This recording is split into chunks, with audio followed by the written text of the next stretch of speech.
खबर और देखिए, झारखंड में राज्यसभा चुनाव को लेकर सस्पेंस बढ़ता जा रहा है।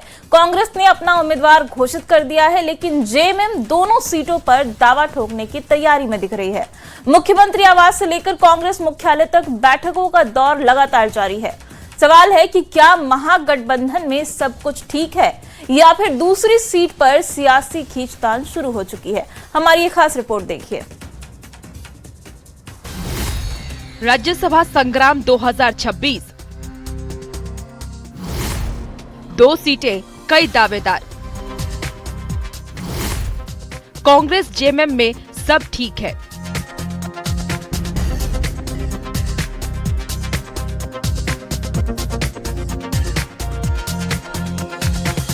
अठारह जून को होने वाले राज्यसभा चुनाव से पहले झारखंड की राजनीति का पारा चढ़ गया है।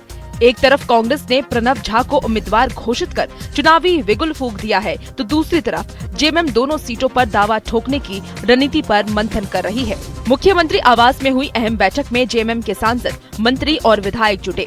बैठक में अधिकांश नेताओं ने मुख्यमंत्री हेमंत सोरेन से दोनों सीटों पर चुनाव लड़ने की पैरवी की।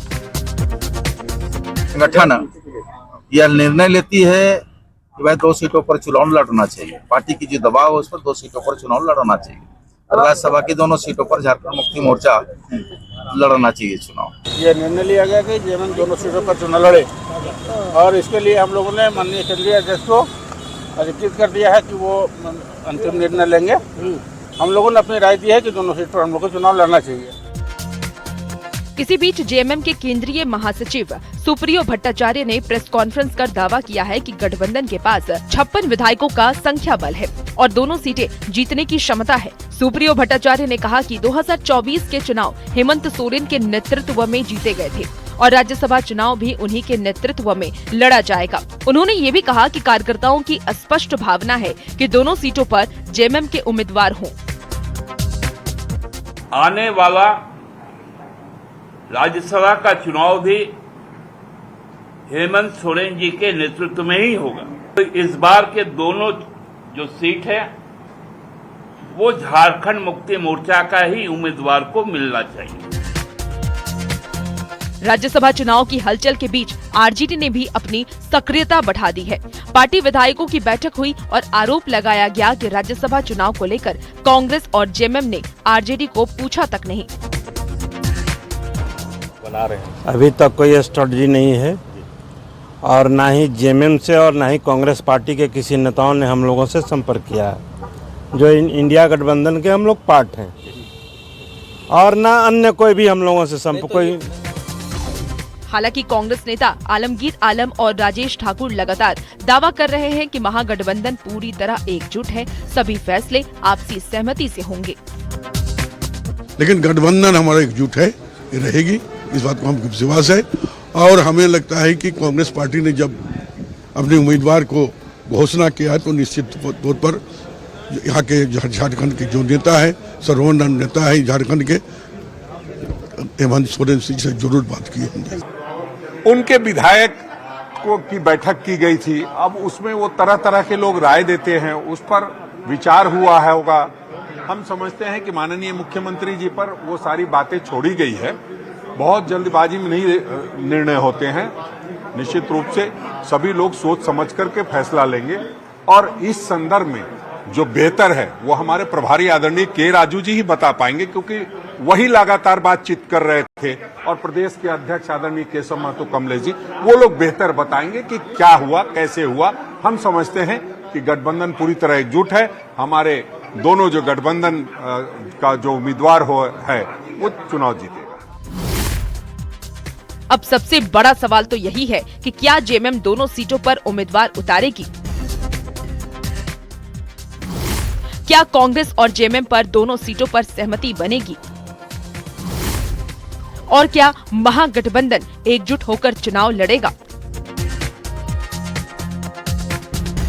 इन सभी सवालों का जवाब मुख्यमंत्री हेमंत सोरेन के फैसले के पीछे छिपा है। फिलहाल राज्यसभा चुनाव से पहले झारखंड की राजनीति में बैठकों, दावों और रणनीतियों का दौर जारी है। गठबंधन एकजुटता का दावा कर रहा है, लेकिन दूसरी सीट को लेकर के सस्पेंस अभी भी बरकरार है। ऐसे में अब सबकी नजर मुख्यमंत्री हेमंत सोरेन के अगले कदम पर टिकी है। रांची से ब्यूरो रिपोर्ट न्यूज 18। झारखंड में राज्यसभा चुनाव को लेकर सियासी सरगर्मी तेज हो गई है। झारखंड मुक्ति मोर्चा ने राज्यसभा की दोनों सीटों पर अपना मजबूत दावा ठोक दिया है। साथ ही कांग्रेस के प्रत्याशी उतारने पर भी जेएमएम ने तंज कसा।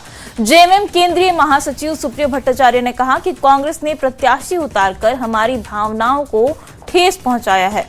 हमारे गठबंधन जनता के साथ है, लेकिन उनके पास तो पर्याप्त संख्या नहीं है। उचित यही होता कि इसका निर्णय हेमंत बाबू ही लेते। उनका आवेदन हो सकता था, उनका निवेदन हो सकता था, लेकिन निर्णय लेके उन्होंने हमें ठेस पहुंचाया है। और देखिए, रांची से बड़ी खबर आ रही है। बीजेपी विधायक दल की अहम बैठक हुई है। राज्यसभा चुनाव को लेकर यह बैठक की गई। बैठक में प्रदेश महामंत्री कर्मवीर सिंह, नेता प्रतिपक्ष बाबूलाल मरांडी, प्रदेश अध्यक्ष आदित्य साहू सहित सभी विधायक मौजूद रहे। लगभग 2 घंटे तक ये बैठक चली है। पार्टी के मुख्य सचेतक नवीन जायसवाल ने इस बैठक के दौरान कहा कि विधायक दल की बैठक संपन्न हुई और राज्यसभा चुनाव को लेकर लंबी चर्चा हुई है। राज्यसभा चुनाव में प्रत्याशी को लेकर जो निर्णय हुआ, आज देर रात तक प्रत्याशी की घोषणा भी हो जाएगी। तो राज्यसभा चुनाव को लेकर के सरगर्मी तेज है झारखंड में, और इस बीच बीजेपी की ये अहम बैठक और ये दावा किया जा रहा है कि आज देर रात तक प्रत्याशी की घोषणा भी हो जाएगी।